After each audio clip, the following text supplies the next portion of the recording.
Highway না গর্ত, কেন্দ্রীয় প্রশাসনের দুর্নীতিতে ধস আসানসোলের NH2-তে। চন্দ্রচূড় মোড়, NH2 এর ভাঙা রাস্তা, গাড়ি গর্ত, লোকে হেঁটে যাচ্ছে। আসানসোলের NH2 চন্দ্রচূড় মোড় থেকে মেন রোড পর্যন্ত সামান্য বৃষ্টিতেই চেহারা পাল্টে যায়। রাস্তাটা যেন আর রাস্তা নেই। গর্ত, ধস, বিপর্যয়, জাতীয় সড়কের এমন দশা ভাবলেও গা শিউড়ে ওঠে। এই হাইওয়ে তৈরি হয়েছিল কেন্দ্রীয় প্রশাসনের অধীনে। তখন দেশের হাল ধরেছিলেন অটল বিহারী বাজপেয়ী। গোল্ডেন কোয়াড্রিল্যাটারালের মতো প্রকল্পে গোটা ভারত জুড়ে শুরু হয়েছিল উন্নয়নের নতুন অধ্যায়। কিন্তু 2014-তে যে সরকার দুর্নীতির বিরুদ্ধে যুদ্ধের শপথ নিয়ে এসেছিল কেন্দ্রে, আজ তাদের আমলেই যেন সর্বোচ্চ পর্যায়ে পৌঁছে গেছে দুর্নীতি। এই অংশে প্রতিদিন হাজার হাজার গাড়ি যাতায়াত করে, কিন্তু রাস্তা দেখলে মনে হয় বছরের পর বছর রক্ষণাবেক্ষণ হয়নি। আমরা কথা বলছি স্থানীয় বাসিন্দাদের সঙ্গে। 3 মাস ধরে এই অবস্থা, একবারও মেরামত হয়নি।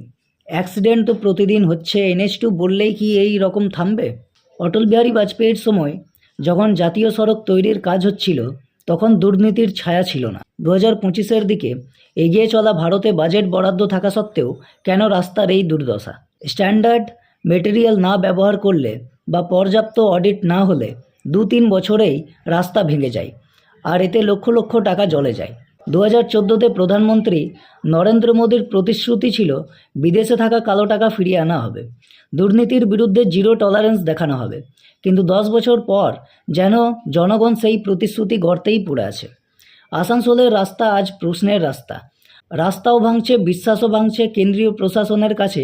আমাদের প্রশ্ন, এই ধস কি শুধুই বর্ষার ফল, না দুর্নীতির গভীর গর্ত? প্রতিদিন আমরা শুধুমাত্র আসানসোল বলে নয়, বিভিন্ন রাজ্যে আমরা দেখতে পাচ্ছি ভারতবর্ষের যে কোনো না কোনো রাস্তায় এরকম ধস নেমেছে। এর জন্য দায়ী কে? লোকাল প্রশাসন না কেন্দ্রীয় সরকারের তত্ত্বাবধানে যে রাস্তা তৈরি হয়েছে সেই কেন্দ্রীয় সরকার? আপনাদের মতামত অবশ্যই কমেন্ট করে জানাবেন। ব্যুরো রিপোর্ট, টাইমস নাও, আসানসোল।